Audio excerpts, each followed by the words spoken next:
On December 23, 1913, the United States Federal Reserve System was created, signed into law by then-President Woodrow Wilson. For anyone who isn't aware, the Federal Reserve is the central bank that is privately owned and has been tasked with the printing of American currency. Central banks are nothing new. Almost all countries have a central bank, even third world ones. At face value, the primary motivation for creating the Federal Reserve System was to address banking panics. Other purposes are stated in the Federal Reserve Acts, such as to furnish an elastic currency, to afford means of rediscounting commercial paper, to establish a more effective supervision of banking in the United States, and for other purposes. Before the founding of the Federal Reserve System, the United States underwent several financial crises. A particularly severe crisis in 1907 led Congress to enact the Federal Reserve Act of 1913. Today, the Federal Reserve System has responsibilities in addition to ensuring the stability of the financial system. That's the official mission of the Fed. However, if one does some investigation, there is a much darker truth behind the creation of the Fed. It all started in 1910 when there was a meeting with some of the world's richest and most powerful men that banded together under secret code names like Hula Girl and Lube Job. Pretty comical for that time. However, this small subset of men would come together and create a powerful entity that would not only shape American events, but world events as well. These men were none other than the heads of the Rockefeller, Morgan, and Rothschild families, as well as their friends. Next to the International Monetary Fund, they created the most powerful banking cartel ever in the history of mankind.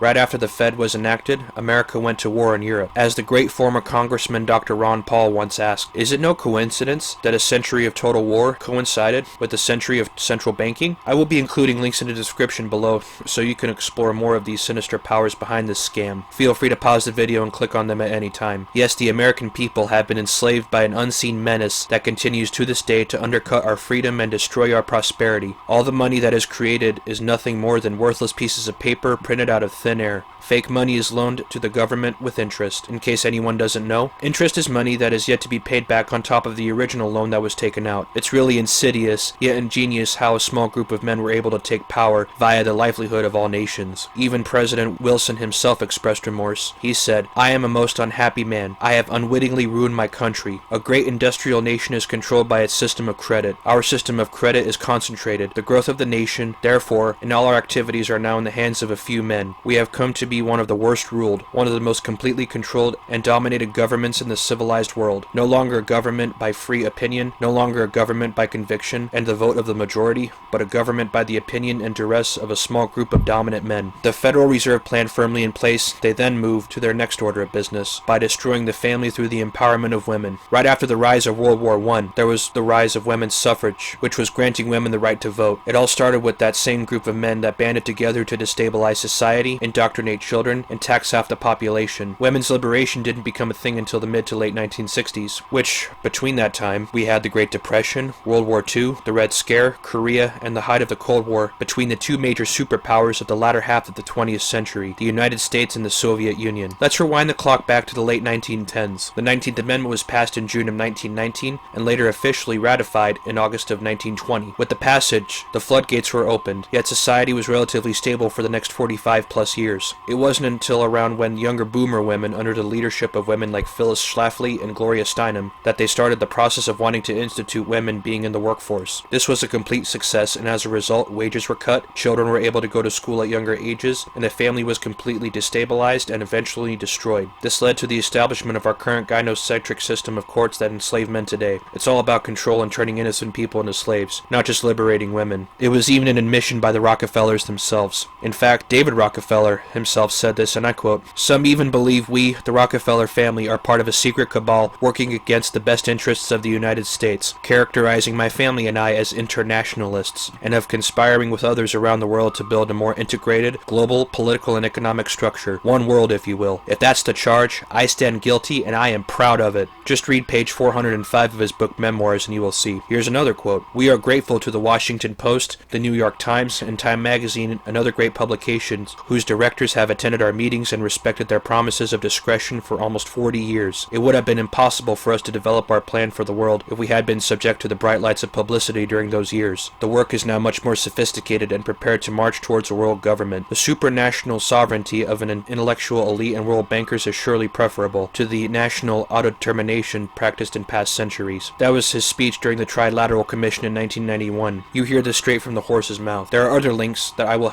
provide to help you better understand understand the dire straits we are in. With the banking system established and the feminism taking root, the corrupted just sit by and watch the world throw itself into utter chaos. I really have to hand it to them. While these are evil individuals, they have done a damn fine job of accomplishing their goals. Everything so systematically designed and perfected down to a T. I mean, is it any wonder that during the 1910s, the Federal Reserve was enacted and women were given the right to vote only 7 years later? Private central banks are the antithesis of freedom and liberty. To quote Jefferson, if the American people ever allow private banks to control the issue of their currency, first by inflation and then by deflation, the banks and corporations that will grow up around them will deprive the people of all property until their children wake up homeless on the continent that their forefathers had conquered. The issuing power should be taken from the banks and restored to the people, to whom it properly belongs. I have to tip my hat off. But eventually these people will catch on and will rise up. The world is already rising up as we speak. Just watch it and see how people are starting to wake up with the rise of rebellion we are seeing. Brexit, the Yellow Vest movements, etc. These evil bastards will have their day of reckoning. That's all I have to say. Thanks for listening. Please like, share, and subscribe to my channel for more content. Don't forget to leave a donation on my Patreon. Links will be in the description below. And cheers. And thank you.